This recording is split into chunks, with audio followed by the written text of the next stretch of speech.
बेहद प्रॉब्लम है और मैं ये चाहता था कि आपका जो है क्रम टूटे न, इसलिए हम लोग हिस्ट्री ऑफ इंग्लिश लिटरेचर की चर्चा कर रहे थे।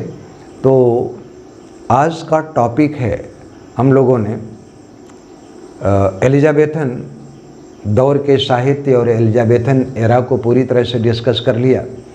इसके बाद मैंने कहा था कि फिर जैकोबियन एरा शुरू होता है और जैकोबियन एरा यानी the regime of James first का शासनकाल जो कि 1625 तक चलता है।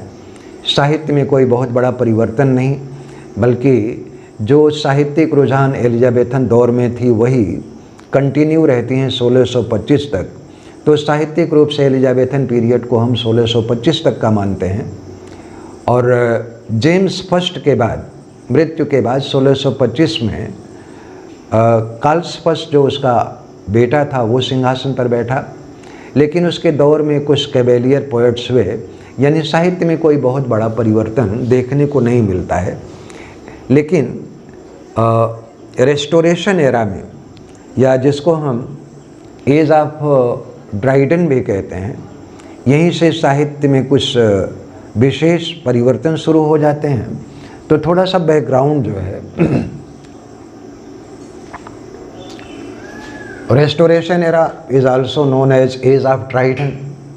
एज ऑफ ड्राइडन इसलिए कि रेस्टोरेशन एरा का सबसे बड़ा लिटरेरी जायंट जो हुआ वो ड्राइडन हुआ। तो प्रत्येक साहित्य के कालखंड में कुछ ऐसे लिटरेरी फिगर हो जाते हैं जिसके नाम पर उस साहित्यिक युग का नाम पड़ जाता है। थोड़ा सा इसकी बैकग्राउंड के बारे में हम लोग चर्चा कर लें। After death of Elizabeth first in 1603, James first sat on the throne of England. 1603 में एलिजाबेथ फर्स्ट की मृत्यु हो जाती है और इसके बाद इंग्लैंड के सिंहासन पर जेम्स फर्स्ट बैठता है। ही रूल्ड अप टू 1625, 1625 तक शासन करता है और 1625 में उसकी मृत्यु होती है। Afterward Charles first became the king of England. Charles first England का राजा हुआ, who ruled England up to 1649,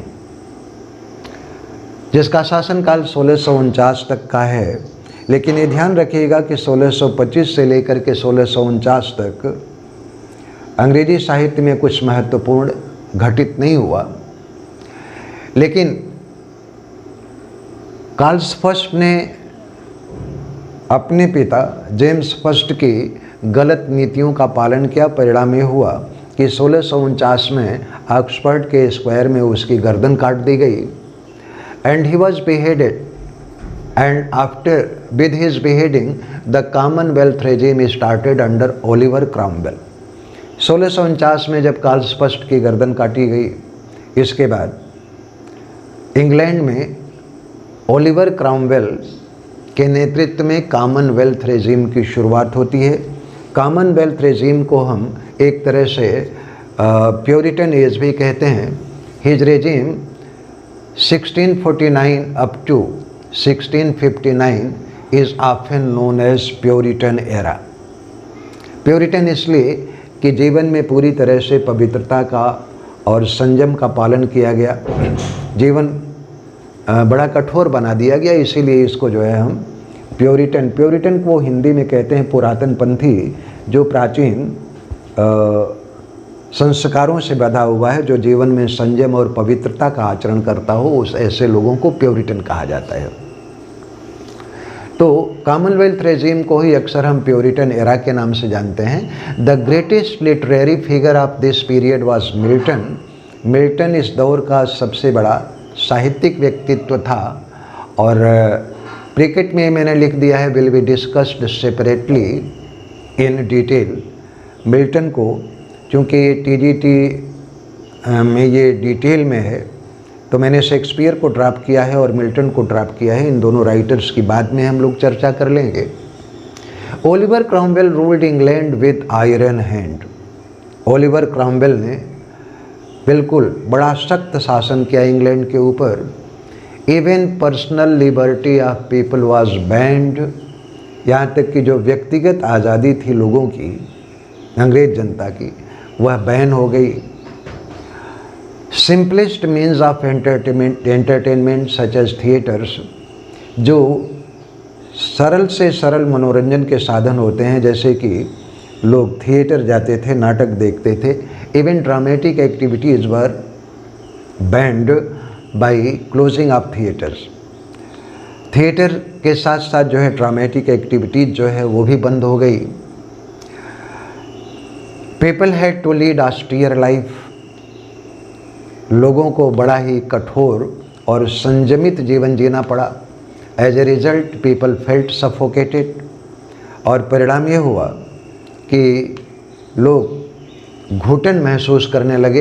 and longed for return of kingship, और उनकी दिली चाहती हो गई कि कॉमनवेल्थ रेजीम, जो कि इतना कठोर शासन है, इससे तो बेहतर जो है वो किंगशिप ही थी, राजशाही ही थी। तो ओलिवर क्रॉमवेल डाइड इन 1658, लेकिन ओलिवर की मृत्यु 1658 में हो जाती है। Then his son Richard Cromwell became the head of commonwealth. इसके बाद ओलिवर क्रॉमवेल का बेटा रिचर्ड क्रॉमवेल ये कॉमनवेल्थ रेजीम का मुखिया बनता है। But he was very unworthy ruler, he was deposed, लेकिन अयोग्य शासन के कारण उसको जो है अंग्रेजी जनता ने सिंहासन से हटाया। एंड इन 1660 में पीपल वेलकम्ड कार्ल सेकंड, कार्ल फर्स्ट का बेटा कार्ल सेकंड, जो कि जब कार्ल फर्स्ट की गर्दन काटी गई थी तो वो डर के मारे भाग गया था अपने ननिहाल फ्रांस में। तो 1660 में इंग्लैंड के लोगों ने कार्ल सेकंड को फ्रांस से बुलाया, उसका स्वागत किया टावर बीच के ऊपर, और फिर इंग्लैंड की सत्ता कार्ल सेकंड के हाथों में सौंप दी। मोनार्की वाज रीस्टोर्ड, चूँकि सम्राटशाही फिर से रीस्टोर हो गई थी, फिर से स्थापित हो गई थी। Hence the period is known as restoration period. इसी कारण से इस दौर को हम रेस्टोरेशन पीरियड कहते हैं। और डियर फ्रेंड्स, जैसा कि मैंने बताया कि रेस्टोरेशन दौर का जो सबसे बड़ा लिटरेरी फिगर था ड्राइडन, जिसके बारे में हम लोग कल चर्चा करेंगे। थैंक यू वेरी मच, कल मिलते हैं।